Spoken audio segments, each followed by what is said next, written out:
শেখ হাসিনার অধীনে ১৫ বছরের অর্থনৈতিক লুণ্ঠনের পর বাংলাদেশ পুনর্গঠনে সহায়তা করতে দেশের পোশাক প্রস্তুতকারকদের প্রতি আহ্বান জানিয়েছেন অন্তর্বর্তীকালীন সরকারের প্রধান উপদেষ্টা ডক্টর মোহাম্মদ ইউনূস। এ সময় ব্যবসাকে রাজনীতি থেকে আলাদা রাখতে ব্যবসায়ীদের প্রতি আহ্বান জানান অধ্যাপক ইউনূস। তিনি বলেন, আপনাদের স্পষ্ট বার্তা দেওয়া উচিত যে রাজনীতির সঙ্গে ব্যবসা মেশাবেন না, এতে কোনো লাভ হবে না। ভ্যাট দায়মুক্ত থেকে লাভজনক ব্যবসা পরিচালনার বিশ্বস্ত সহযোগী দ্য রিয়েল কনসালটেশন, স্বচ্ছ ভ্যাট আইনে দক্ষ ন্যায্য ভ্যাট প্রদানে।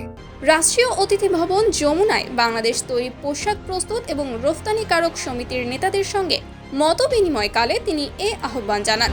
অন্তর্বর্তীকালীন সরকারের দায়িত্ব নেওয়ার পর বিদ্যমান চ্যালেঞ্জগুলোর ওপর জোর দিয়ে ডক্টর ইউনূস বলেন, সব প্রতিষ্ঠান ভেঙে দেওয়া হয়েছে। আমরা একটা জগা খিচুড়ির মধ্যে ছিলাম। তারা আমাদের অর্থনৈতিক সংকটে ফেলে দিয়েছে। তবে সবার সহযোগিতায় আমরা জাতিকে পুনর্গঠন করতে পারব।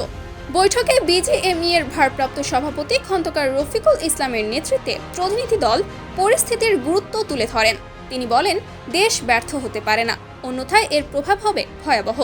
জাতি অস্তিত্ব সংকটের সম্মুখীন হতে পারে। জাতির এই সংকটকালে ডক্টর ইউনূসের নেতৃত্বের প্রতি বিজিএমইএ নেতারা পূর্ণ সমর্থন ব্যক্ত করেন। তারা বাংলাদেশের প্রতি আন্তর্জাতিক ক্রেতাদের আস্থা ফিরিয়ে আনার লক্ষ্যে খাতভিত্তিক চ্যালেঞ্জ মোকাবিলায় একটি টাস্ক ফোর্স গঠনের অনুরোধ জানান। তাদের দাবির মধ্যে ঋণ পরিশোধের শর্ত শিথিল করা এবং ইউটিলিটি বিল পরিশোধে সমন্বয় অন্তর্ভুক্ত ছিল। বৈঠক শেষে বিজিএমইএর পরিচালক শোভন ইসলাম সাংবাদিকদের সঙ্গে কথা বলেন এবং অধ্যাপক ইউনূসের নেতৃত্বে ভবিষ্যৎ নিয়ে আশাবাদ ব্যক্ত করেন।